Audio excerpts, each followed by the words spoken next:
My folks swore they could only handle one daughter, and they meant it. They forced me and my sister to swap identities every month, claiming only one of us deserved to exist at a time, taking turns as the real daughter while the other faded into nothing. They always insisted they only wanted one girl. When my sister Clara came along 11 months after me, they treated it like a glitch in the universe that needed fixing. They couldn't afford 2 kids, they said. More than that, their hearts didn't have room for 2 daughters. Lucky for them, we looked nearly identical. Same sandy blonde hair, same hazel eyes, same slight build. So they cooked up a plan. 1 month, I was their daughter, Emma. The next, I had to act like I didn't exist while Clara took on the role of Emma. To the outside world, there was only ever one of us. The switch happened at midnight, the first of every month.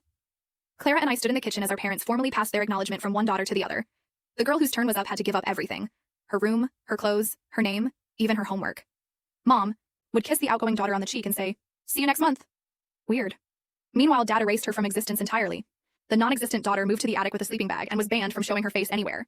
During Clara's months, I had to coach her through texts on how to be me, my teachers' names, my friends' birthdays, my class schedule. During my months, she did the same for me. We shared one school record, one medical file, one life split between 2 girls. Everyone thought Emma was just moody, never suspecting she was actually 2 different people.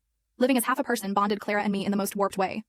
During my off months in the attic, she'd sneak up after our parents were asleep, and we'd whisper in the dark. She'd fill me in on what happened at school as Emma, which friends asked about me, what assignments I'd need to catch up on. I'd coach her through my relationships, telling her exactly what to say to keep my friendships alive. We'd smuggle snacks and library books to whoever was stuck in the attic to make those locked-away hours more bearable. During my month when I got my first period, I had to teach Clara how to use pads through the attic door, so she'd be ready for hers the next month. When our arm got broken during her month falling off a skateboard, I had to wear the cast during mine and pretend I remembered the crash. We kept detailed journals, logging every interaction, every promise made, every lie told. By the time we were 14 and 15, we'd crafted a completely fake person named Emma, who was really 2 broken girls, trying desperately to exist.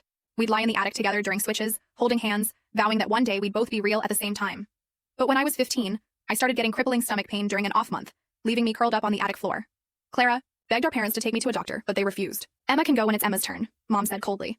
By the time my month rolled around, I could barely stand, but at the doctor's office all the tests came back normal. The pain vanished mysteriously the moment I became real again. 2 weeks later, during Clara's month, the agony hit again. I lay in the attic spitting up blood while she sat in school, healthy but terrified. We realized my body only let itself be sick when I wasn't real. The second I became Emma again, it suppressed everything to survive my month of visibility.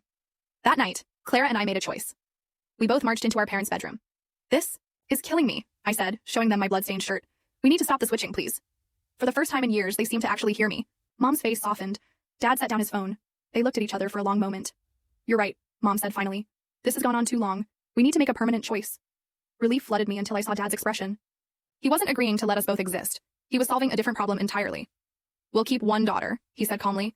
"The other, well, accidents happen, especially to sick teenage girls who don't technically exist." Mom nodded, touching my arm almost gently.